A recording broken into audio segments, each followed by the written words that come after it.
नमस्ते दोस्तों, आप सबका फिर से स्वागत है मेरे YouTube चैनल पर। दोस्तों, आज हम बात करेंगे कि अक्टूबर में पड़ने वाले शारद पूर्णिमा के बारे में।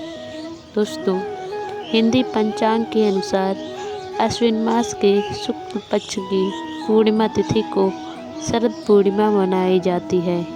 इसे कोजागरी पूर्णिमा भी कहते हैं। इस पूर्णिमा का विशेष महत्व है क्योंकि इस दिन चंद्रमा 16 कलाओं से परिपूर्ण होता है। दोस्तों, इस वर्ष यह त्यौहार 6 अक्टूबर को मनाया जाएगा।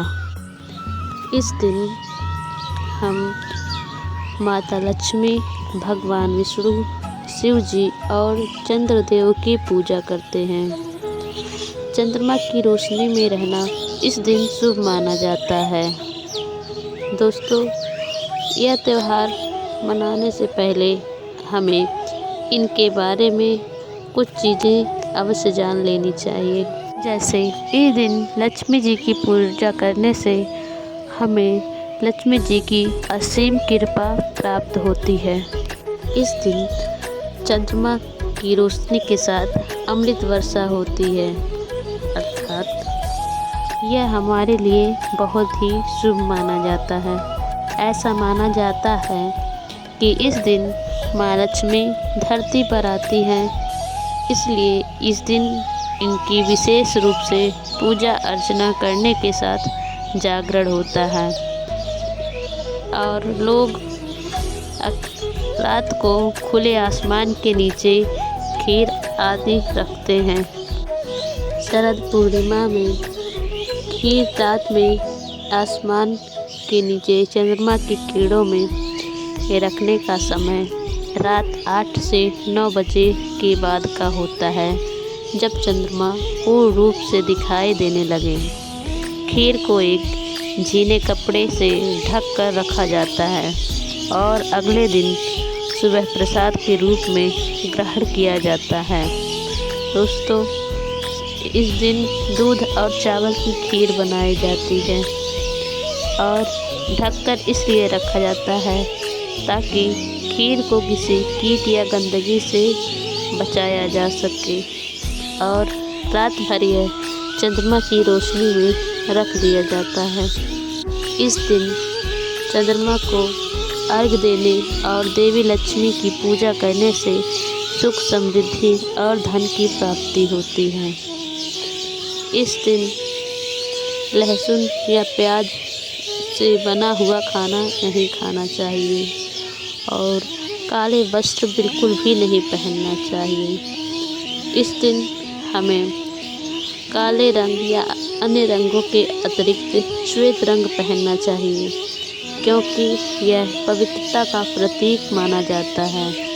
शरद पूर्णिमा को केवल एक त्यौहार कहना अतिशयोक्ति नहीं होगी क्योंकि यह आत्मिक नवीकरण और समृद्धि को अपनाने का अवसर भी है। शरद पूर्णिमा की रात देवी लक्ष्मी की मूर्ति लाल कपड़े पर रखें और उन्हें फूल, फल, मिठाई, धूप और दीप अर्पित करें। फिर इन मंत्रों को 108 बार जाप करें। यह मंत्र है: ओम श्री ह्रीं लक्ष्मी श्री निवासाय नमः। आप पूरे मन से इस मंत्र को 108 बार जप करें और पूजा के बाद लाल कपड़े को अपनी तिजोरी या धन रखने की जगह पर रख दें, जिससे आप पर माता लक्ष्मी की कृपा बनी रहेगी और आप पर धन की कमी कभी नहीं होगी। तो बात करते हैं इस दिन हमें क्या क्या करना चाहिए। दोस्तों, इस दिन हमें पहले तो दान करना चाहिए।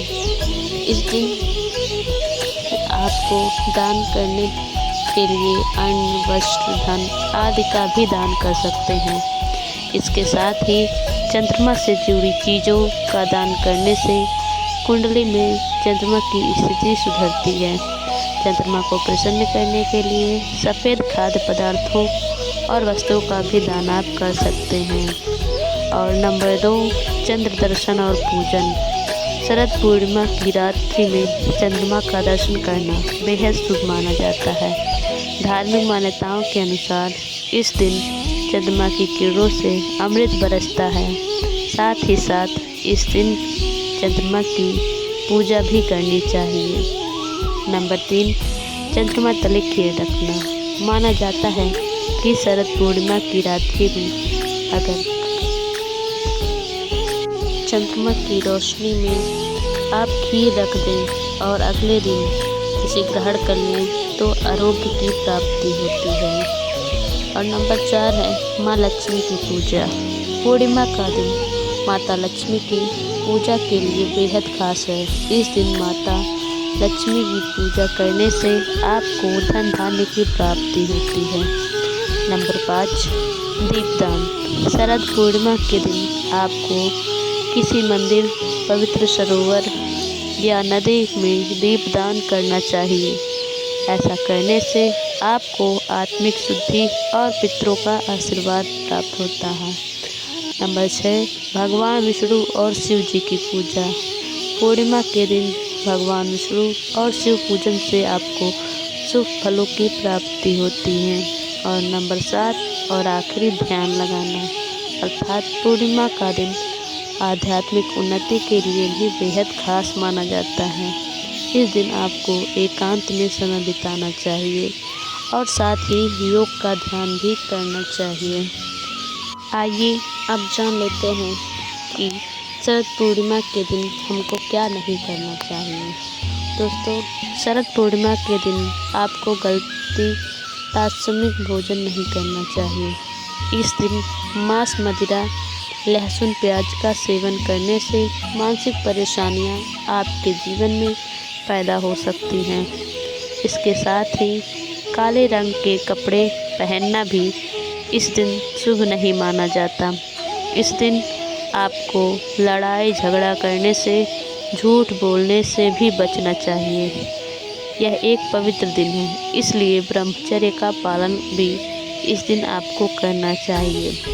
इस दिन व्रत रख रहे हैं तो दिन में सोने से आप। दोस्तों, मैंने आपको शरद पूर्णिमा के दिन क्या करना चाहिए और क्या नहीं करना चाहिए इन सब के बारे में बता दिया है। और यदि आपको मेरा ये वीडियो पसंद आया हो तो आप मेरे चैनल को लाइक, सब्सक्राइब और शेयर ज़रूर करें ताकि आपको ऐसे ही वीडियो मिलती रहें। और मैंने इससे जुड़ी हुई कथा के बारे में भी अपनी अगली वीडियो में बताया है। आप लोग जाकर उस कथा को सुन लीजिए और जान लीजिए कि आखिर क्यों यह व्रत मनाया जाता है। दोस्तों, मिलते हैं मेरी अगली वीडियो में, तब तक के लिए नमस्ते।